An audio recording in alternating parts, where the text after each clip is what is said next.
Was that what was that video like back in 2010? The saxophone guy who just go play Yeah, everywhere. Careless Whisper or whatever. Oh no, yeah, Yeah, not the one you're playing. What the fuck am I? You're thinking.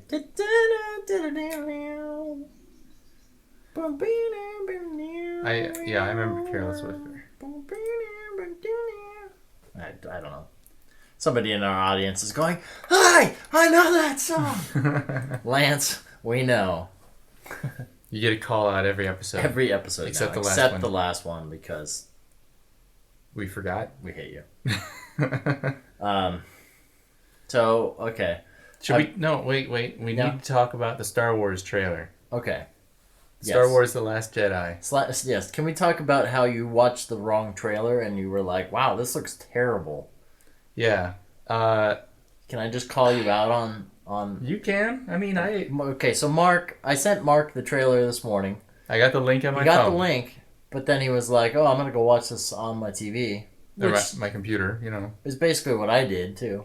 I had to go dig around for Yeah. a bit because there was so much fake trailers I and was stuff. I was washing dishes at the time. Not gonna watch it on my phone in the kitchen. And Mark, yeah, how is that any different? You're washing dishes while watching trailers. How is that different than like say watching it on your phone with your full attention or something? I mean, that's what I'm saying. I'm not gonna watch it in that situation. I came over here to my computer Oh, okay. instead of just watching it right when I got your text. And you still watched the wrong trailer. Still watch. Oh, I searched for Last Jedi trailer, and I clicked on the first one that came up, thinking, okay, that's the official trailer. And Not so much. no, it really, man, I tell you, it looked like a fan film trailer. Kind of like sort of a well done one, but still, I looked at some of these shots going like, fucking hell, what am I looking at? The effects aren't even done. Yeah. Well, that's they weren't- because I was watching a fan-made trailer. Because they were made by some 18-year-old, just like we used to do. Yeah. Tricked you. I mean, I knew something was off, but I didn't go looking for another trailer because I thought I just watched the real one. But Right. when you showed up here, we watched the real one. I learned my mistake. Yes. And you were like, "Oh, what's this?" This is much better It's than a the good other thing we trailer. talked about it because you were like, I would have been talking about it with like, people "Oh, online. We see Going Ray using a lightsaber. I was like, okay, yeah, that happens. And then we were talking about Luke, and you're like, yeah, you get the close up of Luke's face. And I'm like, No, you don't. no, wait, no, what? Do we? And then you started talking about this other stuff. And I'm like, what? We didn't see that either, did we? And sure enough. Anyway, the movie we're watching now is not that. And before we say the title of it, what were your top 3 movies of last year, 2016? I didn't see a whole lot of them, so I don't really know. Okay, of the Oscar nominated films. Oh, I saw like 2 of them. I didn't see La La Land. I didn't see Did Moonlight. you I think didn't that see any of those Living. were good that you saw? Now we got what little, did you see? I don't remember now. I Jesus, really Mark. didn't get out to a theater much last year.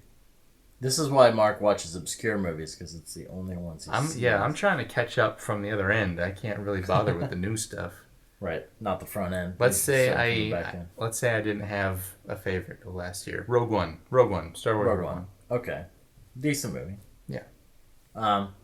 This is not Rogue One. No. No. This is a movie that I was, when I saw it, I was like, this is hands down the best movie I've seen this year. Okay. Hands down. Granted, that was before everything, really. Question. Before Lion, before Moonlight, before La La Land, before This was Rogue the One. first best movie you saw. Yes. Question though, why do people say hands down?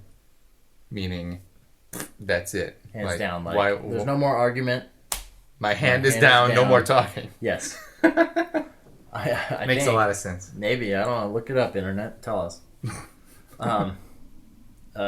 It's a movie called The Light Between Oceans.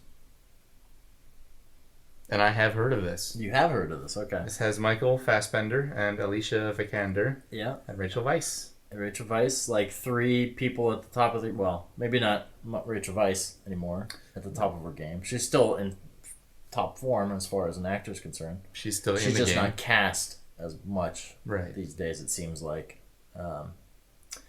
Kind of the Brothers Bloom was her tailing out. Tailing out, yeah. Although she has kind of popped up here and there in like random movies. I think she's been acting constantly, but she's just not getting cast in movies that we're hearing about necessarily. Well, I'm gonna look into this. What do we have? Denial. Oh, I heard about that one too. I think Denial's the one where she's like front and center. That's the Holocaust denial movie, right? Right, yeah. I mean, not that the movie is the Holocaust denial movie, but it's about that. Oh, The Lobster. I love The Lobster. Okay. Well, see, there's that too. I've only seen half of The Lobster. But I also love that her character's name in The Lobster is Short-Sighted Woman. She never gets a name. Light Between Oceans is... it's a movie by Derek Cianfrance. He's the only filmmaker to come out of my film school, basically. Oh, he went to University of Colorado at Boulder. We had a lot of the same film professors, but he was probably... what am I saying? He's not the only... Obviously, we had Trey Parker and Matt Stone. Creators of South Park came out. Uh-huh. Then they were in the school 10 years before I was. Derek probably went to school about 6 years before. Okay. So he's a little bit older than me, but we've kind of had mutual connections here and there. But I have yet to see... This was the first movie of his that I've seen all the way through. You never watched Blue Valentine? I've seen parts of Blue Valentine, but I've never seen it all the way through. I've never seen Place Beyond the Pines, but it seemed like a movie that I would love. I heard that was awful. Really? Well, unless I'm thinking of... yeah, this is the one I'm thinking of. Some people have referred to... 7.3 on IMDb. Some people have referred to Light Between Oceans in the same way. Some people said it was terrible. Okay. I only heard good stuff, but I don't even know what it's about. For me, we'll talk about more about it on the other side, but it's a great... I bring up this movie, because I feel like it was totally overlooked last year. Yeah, no awards that I saw. No awards. So I'm kind of curious. I saw it with our friend Matt Hinkstman, and this was probably my number 3 movie of last year. No wins, but it was nominated for the Central Ohio Film Critics Association, the Cine Euphoria Awards, Film by the Sea International Film Festival, International Film Music Critics Award, wonder why, Nothing. Best Original Score. So basically, the only thing we're seeing on here is the Venice Film Festival, which was nominated for the best film. Yeah, that's like the only real award show. But as far as it was top 3 for me. For Matt, it was his 10th out of his top 10. So, Hinkstman, our friend. But for me, it's a good example. Can even have a top 10. That's how few movies I saw. Yeah. I saw Suicide Squad. Not a good movie. No. But for me, it was definitely something that... it was a good example of a movie where you could take any character in the movie and argue for and against them. Mm-hmm. Everybody's got their thing going on. Yeah. Because I think that was good. That's good rating. Maybe that was the struggle that people had with it, is that they didn't see the reasons why some people did some stuff in this movie. Okay. If that makes any sense. But anyway, what are you expecting from this movie? Anything? Have you seen any of his movies, Blue Valentine? Or no, never. Okay. Nothing. So it's your first. It was my first, and now it'll be not our audience's first, probably. But what do you expect? Heavy, intense drama. No comedy? No comedy. What if I told you this was slapstick? I wouldn't believe you. Yeah, you'd be right. All right, I say we just watch it and talk about it. All right, the hell with this. Yeah, the hell with this.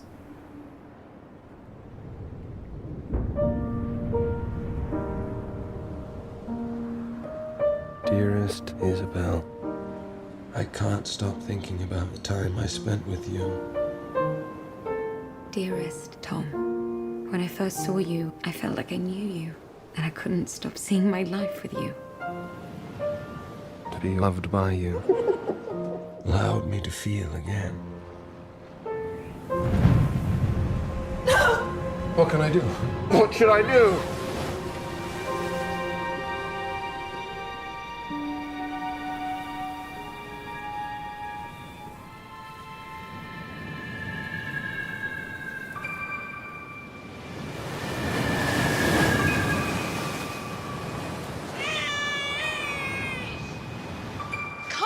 be a coincidence that she showed up. She's a lovely baby, but you can't keep her. She needs us. We're not doing anything wrong. I know that you're going to be a wonderful father. For my dada, with love forever and ever and ever and ever. What's your name? Lucy. Lucy. It was lovely to meet you. Hi. My sister had a terrible tragedy. Her husband and their baby daughter were lost at sea. You would have been your girl's age by now. I have to tell people. It's her mother. I'm a mother. Someone knows that my girl is alive. You'll be safe. I'll protect you, I promise. You saw what we've done to her. It's too late.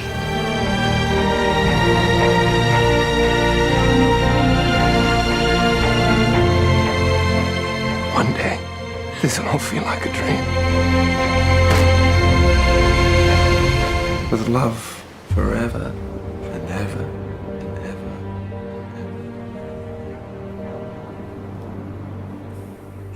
We're rolling. We're rolling. Well. So that's what I call the happiest movie of 2016. Let you start. Oh boy.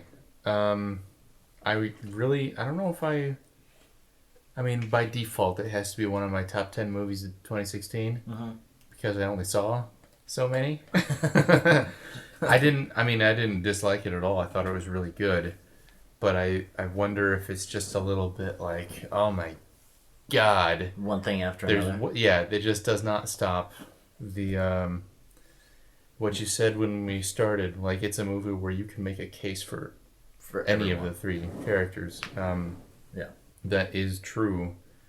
It's just unfortunate that so many of the decisions people make are just like, what are you doing, you What are you idiot? doing? Yeah. Well, and the whole movie's based around, a couple miscarriages. Basically, a couple that cannot reproduce on their own, and they basically come across. They're out at a lighthouse Yeah. and a little dinghy boat shows up with a dead man and a live infant Yeah. inside. Not long after their second miscarriage, and the So- wife, who's clearly is traumatized and acting completely without logic. She's been- acting just on emotion, and more or less the child arrives right at the second tragedy, and she more or less adopts it and puts the husband in this interesting situation where he's in control of the lighthouse and controlling. It's like all up that. to him to log everything that happens near this island in his little logbook, and this would definitely go in there. But she convinces him, basically by crying a lot and being very upset, like don't put this down. This is our baby now. Yeah. But next time they go back to land, Well, before you say anything more, all right. this is one of those movies that when I went and saw it, I knew that it was the only thing I knew about the movie was that they found a baby, like on the shore. Yeah. That was the only thing I knew. So You I wanna went keep in it a completely. surprise for everybody? Well, I'm just saying, if for those people who hate life and like love misery, who want to see this movie before we spoil it for them, this is your last chance. Anyway, continue. Yeah. They go back to land, and one of the first things Michael Fassbender sees is a woman at the graveyard mourning in front of a little memorial plaque of her husband and baby who were lost at sea. Right, they're back Bum. they're back for the child's christening, Yeah. and everybody's happy. It's the first time they've seen the child, and they're so happy. Oh, they play it off as if the child was the second pregnancy that she had, Right. because the miscarriage was timed in a way that they could straight up say that this baby that arrived on this boat was the child that was supposed to be born. And you know what really the most fucked up thing about the whole decision-making process was for me? him having to pull the... Yeah. They had little tiny crosses, little graves put up for both of the miscarriages, and they both said, remembered always, and then the date that it happened. And to make this look like their actual baby, he has to tear up not the grave, but the cross that they put in there. The ground. So that always remembered bullshit is it's devastating because he's thinking logically this whole time. Because he's been through so much death in his life. He came out of World War One, and so for me, like, I don't know. I saw this movie. I was like, fuck. Everything in this movie. I do not think it ends on a... It actually has a happy ending. It sort of does. Like, a half happy ending. Kind of like, it could have been much worse for all of them. Yeah. You know. But their actions, you know, of course, the wife who lost her husband at sea plus the baby, Rachel Weisz plays that character, and you know, once it all comes out that they've stolen this child, she gets her child back. But and the kid wants nothing to do with her, of course. Right. The kid's like 3 years old now, 4 years old. Yeah. So the people who raised her are all she knows. And so it's like this, it's this constant like, ugh, well, fuck, you know, it's like on the one hand, the Alicia Vikander, who's playing the irrational mother who's basically adopted this child, is... We understand her argument saying it's like, all she knows. Yeah, for the last we shouldn't tell anybody about this. Or so years. We are her parents in her eyes. Whereas Michael Fassbender, you know, he's got that deep down. He knows it's like he can't live the lie. It's the wrong decision, and it is the wrong decision. It's like even if he never said anything after the initial decision, if he kept it to himself, he'd be basically looking over his shoulder for the rest of his life. And he would go insane, and it eventually broke him to the point that he ended up sending in hints until they figured it out. Yeah. Sending in a little baby rattler that the baby had on it when it was found. Yeah, very distinct looking one. Then one of the people who saw the baby with the thing early on told the police, and on and on and on. Yeah. So it's not a courtroom drama, because we never see a courtroom, but it's that same sort of... We see everybody's cases laid out, right? Why they deserve to get this kid, and we even understand the kid's point of view, because she doesn't know what's happening. Right. The kid's just the innocent bystander in this whole thing that just unfortunately has to be thrown in a situation where she has to accept a new mother that she doesn't want.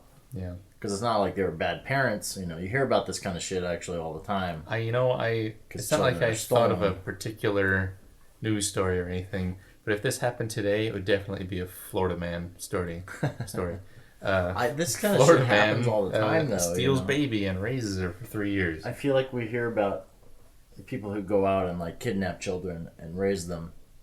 Then they discover, you know, like when they're like 18 or in their 20s that they were kidnapped. In the past couple of years, they found out some nurse who worked in a maternity ward like took one of the babies. I'm not surprised even remote. I'm sure that's happened multiple times. Yeah. They gotta vet these people. Yeah. I mean, in this case, like, you side with the two of them because they live on an island. They need the company. You know? Well, they need the company because they're the only people who live on the island. But especially this is based in 1918. Mm-hmm. When it starts, yeah.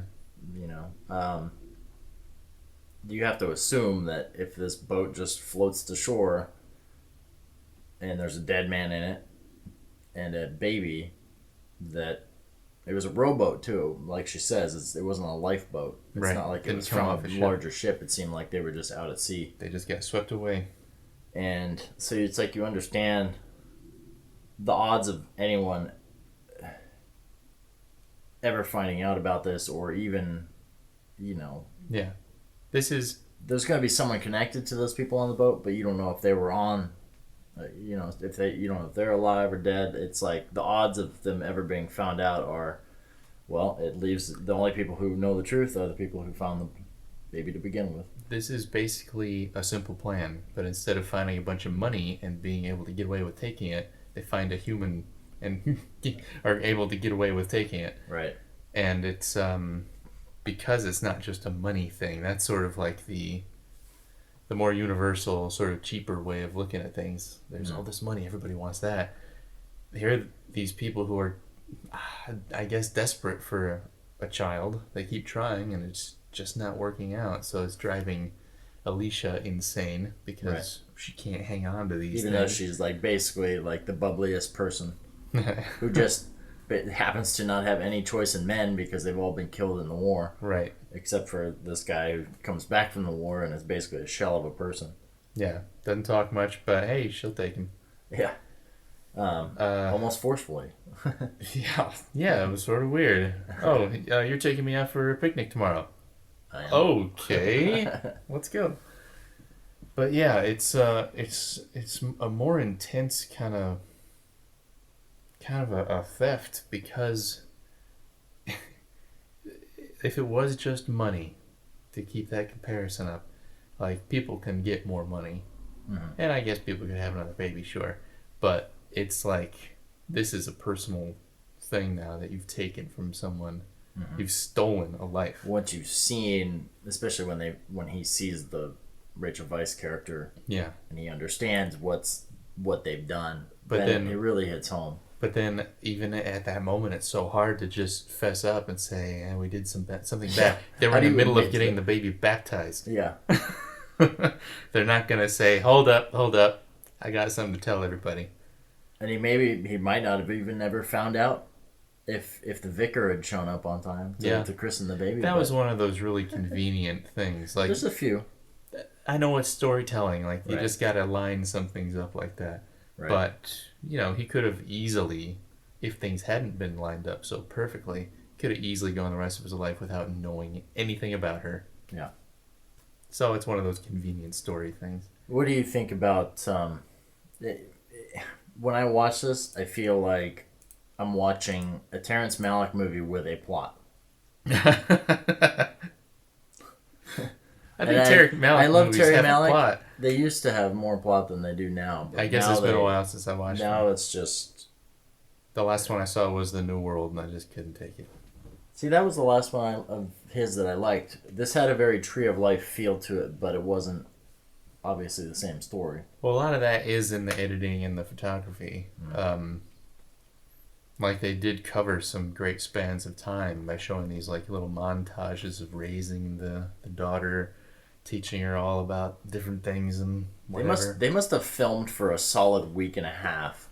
Just doing with the shit with that helicopter and doing like drone shots of the water and the island at different times of day, different weather. Yeah, I mean, going into the editing room on this movie, wow, it probably was quite an ordeal. Because it looked, just judging from the filmmaking style, he likes to let action kind of play out in front of the camera, as opposed to, with the various exception of, staging a scene and having the vicar be late for the christening and stuff like that, Yeah, I was just reading that he made Fassbender and Vikander live together for 6 weeks before making the movie.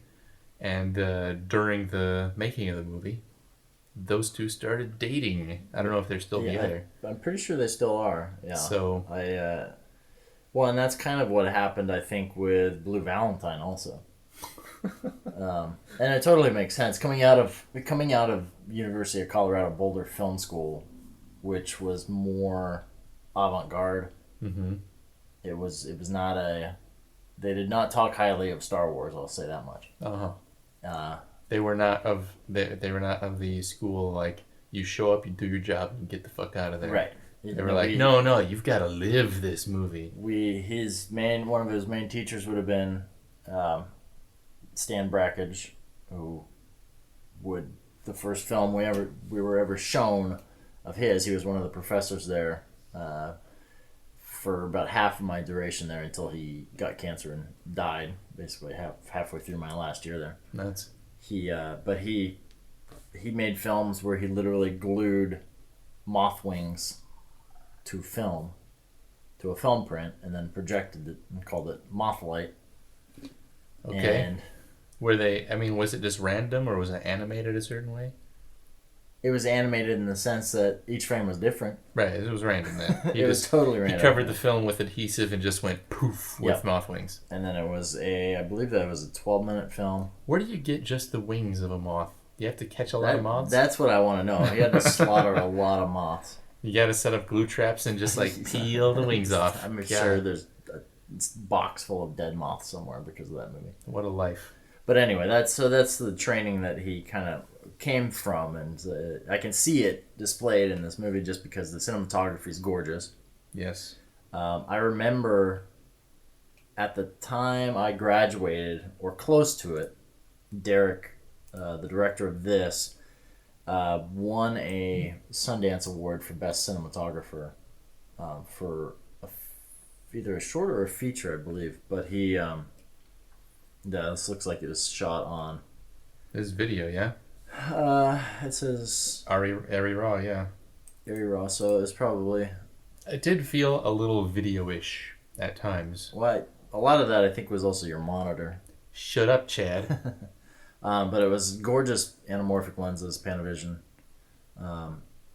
But, I mean, yeah, you could definitely see it. Usually that kind of style of filmmaking is a totally different breed. How you get 2.5 of the largest actors available right now. Michael Fassbender and Alicia Vikander, Alicia Vikander is like at the top of her. It came out in 2016. It was filmed in 2014. Okay, that makes sense. So maybe she was kind of coming off of Ex Machina at that time. Yeah, 2014 was Ex Machina. Basically all around the same time though. She went boom, boom, boom, and now she's Tomb Raider. I mean, yep, no, she's Lara Croft. She's at the prime of her career, basically, at the beginning of it, and so is Michael Fassbender. I mean, he's obviously been around a bit longer, but like Fassbender's been in I always want to say Fassbender, Fassbender, like German. Fassbender's been in a lot of big movies, but like X-Men and Alien. Yeah. But I feel like he's got this soft spot for smaller movies, like slow. Irish. He's Irish. Is he? Yeah, pretty sure. West Germany, dude. Yeah. Well, he was born in Germany, but he was raised in the UK. To an Irish mother. Well, anyway, he has he's been in these big blockbusters, but he's been doing movies like Shame, Yeah. like Macbeth, Slow West. West. Was he Frank? I mean, shit, he was in Haywire. was he really? Wow. Yeah, that's funny. And also Hunger. Yeah, here. Hunger was one of the first 2008. ones, and that was like, we'll put him on the map if I remember correctly. He was in 300? Oh yeah, he was like a side character, wasn't he? I don't know. Shit. 300 No was idea. one of those movies I didn't see until well after he had kind of made a career for himself anyway. And Band of Brothers. That was an early one for him. Yeah, second.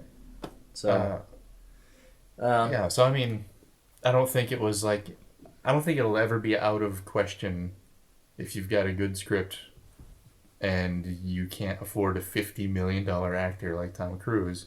If you got something that would interest Michael Fassbender, maybe he'd be like, sure, I'll do it. sure. Well, especially with Derek Cianfrance, I feel like with his track record though, Blue Valentine was the one where he really had to convince two people. But that was kind of such a small movie. He got Ryan Gosling and Michelle Williams. Mm-hmm. He basically got them, and they shot the movie probably over the course of a month or two. So I think once he did that, his style was well known, and actors loved that movie. So I think that A lot of people started signing up. once you understand who this guy is and the fact that Ryan Gosling loves working with him, I think Derek Cianfrance even produced Lost River, Ryan Gosling's film. Directorial debut. So I think he helped him out. So it's clear that actors like him, and he's a very personable guy. So I think in this kind of case where they've obviously got to, if this was some other filmmaker that they had to just go, they'd probably only agree to a certain amount of time. But maybe for this filmmaker, they said, you know what, we can schedule an extra couple months. We'll play along with your games. We'll live together for 6 weeks. We're before we totally shoot not this going to movie." fall for each other. Yeah. I mean, It looks like they shot for 3 months, September through November. Oh no, that's a different year. 2014 to 2016. I don't know what the fuck happened there. It came out in I 2016. want to know. So does that mean that he had to basically go to two actors that were single? Because can you imagine him going to these two actors if they were like married Yeah. and saying, "Hey, I want you to live live together. Okay, go back home. Tell your wife and husband, or your I mean, your I don't- boyfriend and girlfriend. Like, I don't know what- the details if they were like in a isolation chamber together. They might have just But like I mean- lived their lives but had to sleep in the same Yeah. room or something. I know like you're both that. really busy right now, but this is important. You guys need to live together. You know, and some people kind of consider that kind of thinking bullshit. You Yeah, know? it's called acting. Just try acting. Yeah, just, You don't just have to- act. Or studios would be like, well, why? Why? Why do you want to do that? We got to pay them for 6 weeks? Yeah, it feels Do we like have to we're pay just them for 6 weeks? paying their Did we rent pay now. them for 6 weeks? I don't know. I mean, this movie, okay, so we're looking at the gross now. So, budget estimated. $12.5 million gross on a $20 million budget. So I'm guessing the budget was closer to half that, realistically. why do you say that? It says it on IMDb, 20 million, right Oh there, my god, it must be real. in black and white. But it doesn't look like. It I doesn't mean, look like it made its money. It is a period film, and they had plenty of extras. No one's. They had to take over a small town. I'm actually surprised it made $12 million because I don't think anybody really saw it. It was. I saw it. I know Matt saw it with me. But it was always an empty theater. I mean, it was only in opened with- theaters for like 2 weeks. It opened. No, it was open from September. A whole month and a half. It was in theaters for 6 weeks, but on opening week, it made $9.5 million. So it was probably only in like a couple theaters. But Yeah. I mean, it was not a well-known movie, and I feel like it straight up just got devoured by award season. Like, by the time this came out, or by the time, 6 months after, because this came out in like, what, April? It came out in April 2016, so it basically just disappeared. Mm-hmm. And I know that, for whatever reason, people didn't really respond to it really well. I loved it. I mean, it was depressing as hell. Maybe that's why people just didn't want to sit. It's a little long-winded. Yeah, it's But over 2 hours. I don't feel like anything's unnecessary, like in particular. Like No. maybe they could have gotten to some stuff a little faster, but I think these very serious movies are a tough sell unless they get nominated for a ton of awards, which this one did not. right. I don't know. Is it? It's sort of a happy ending, but would you call it like a life-affirming movie?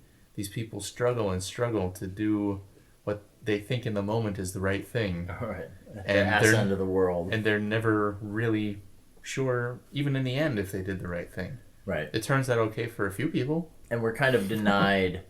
We're kind of denied to see like what their life became. We do see at the very end. We see the girl, the little baby, all grown up. Yeah, with her own baby. With her own now. baby, and she comes to visit Michael Fassbender, who's the only surviving Is like 30 years member later of. now. Yeah, his wife's died, so we don't know how their life went. The only thing we see is Alicia Vikander's like death from afar. Yeah. We see them, Or her sitting dying. in her hospital bed, Yeah. saying, "Will God forgive me for what I've done?" So clearly, She's unsure. they're Still. still thinking about it. All these 30 years later after they've done it. Yeah, this fucked up their whole lives. Yeah. Even if they moved on and they got regular jobs and they weren't living in on an island, this was the thing that it always came down to. When they go to bed at night, that's what they think about. Did they do the right thing ever? It's an interesting. It kind of plays men and women against each other in a way.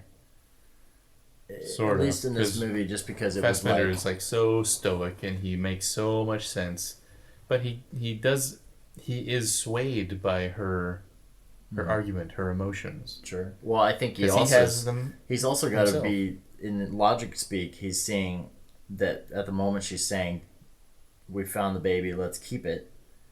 He's seeing also that if he says no to her right then, She'll jump off a cliff. she's gonna leave him. That's for sure. Yeah, at So least. it's like if he wants to maintain a relationship with his wife, like he has to go along with it. It was a real pick your Even though battles he moment. knows, yeah. He knows it's the wrong choice, and you can see it on his eyes from the moment he says, okay. Or the moment he goes along with it. And, of course, first thing he does when he sees Rachel Weisz in the graveyard is take a note that he's written and drop it in Rachel Weisz's mailbox. So now she's on the hunt for all he says is, your baby's fine. Husband is with God. Is in God's hands, yeah. And it just plants the seed just to, like, rest his conscience a little bit. But I'm catching out of the corner of my eye. Richard Roper's review, he gave it 50 out of 100. So I guess that's 2 out of 4 stars.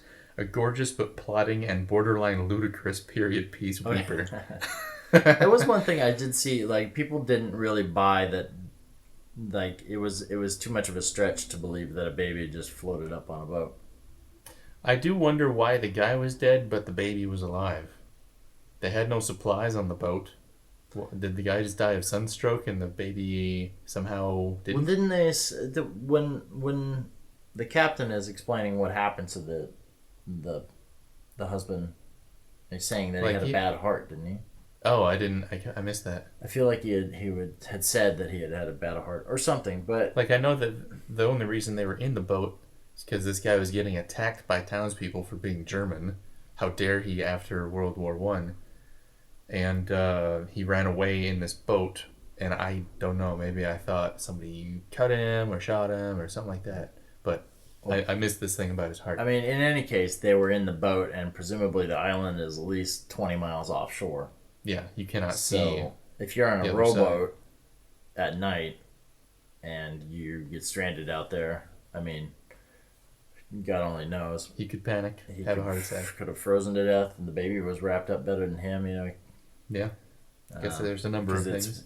And a shark could have jumped up and bit his face off. One thing that this movie I feel like does tremendously well, and I paid attention to it specifically here, but in a theater it was incredible, was the sound mix and just the constant wind.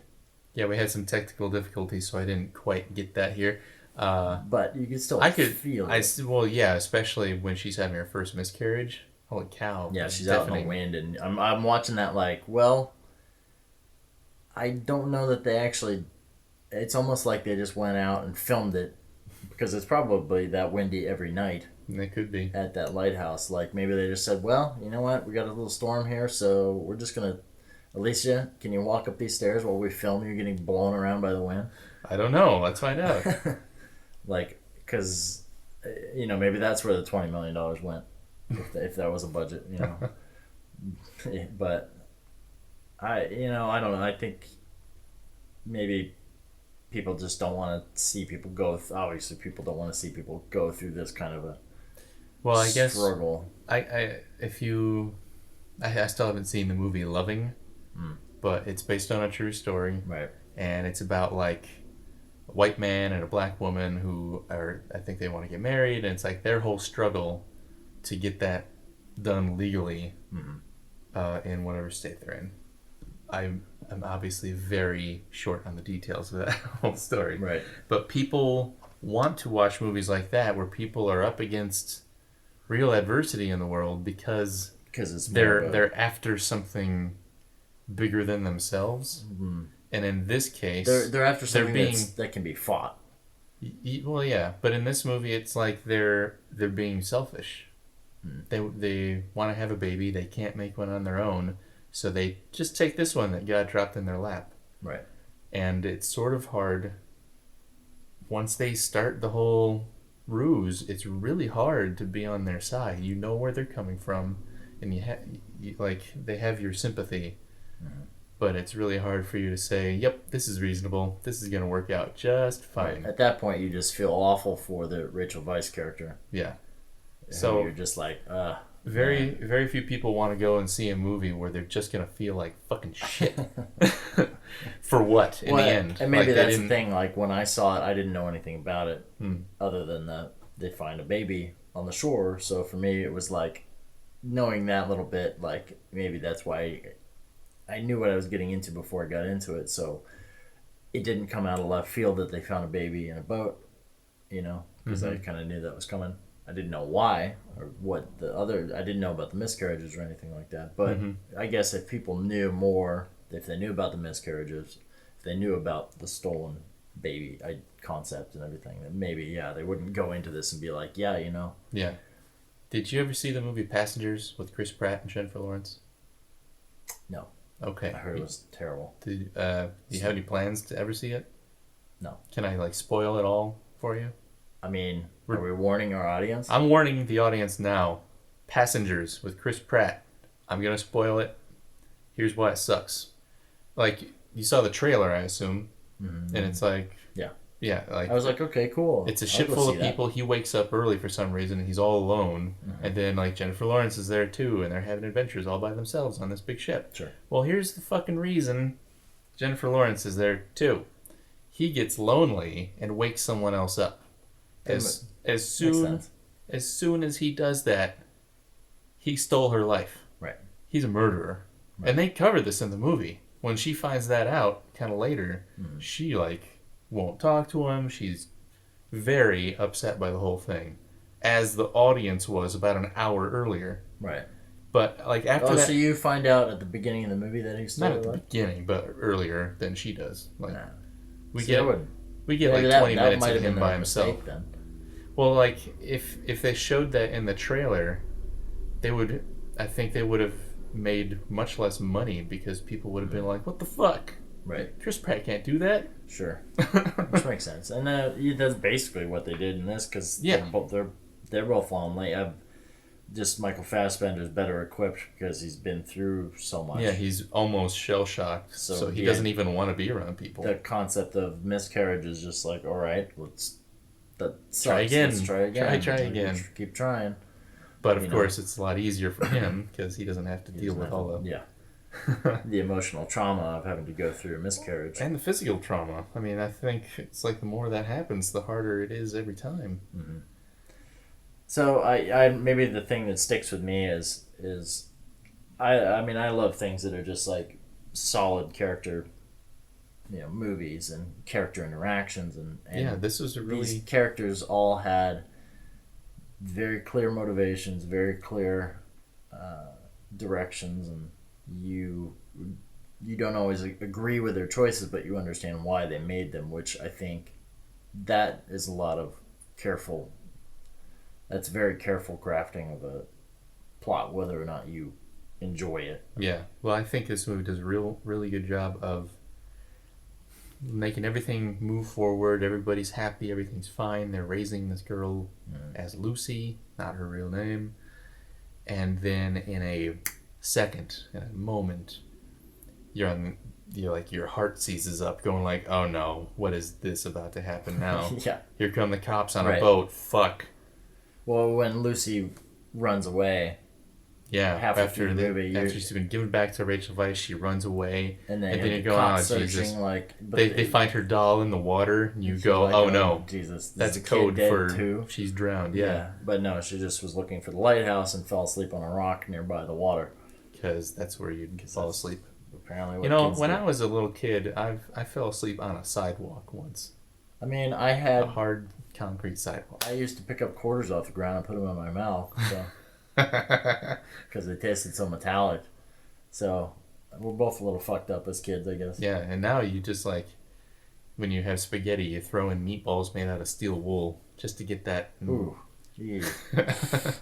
Yikes. Yeah, I don't know if I want to do that. Now, one of the last things I want to say, I think Derek France, I hope this is how we say his name.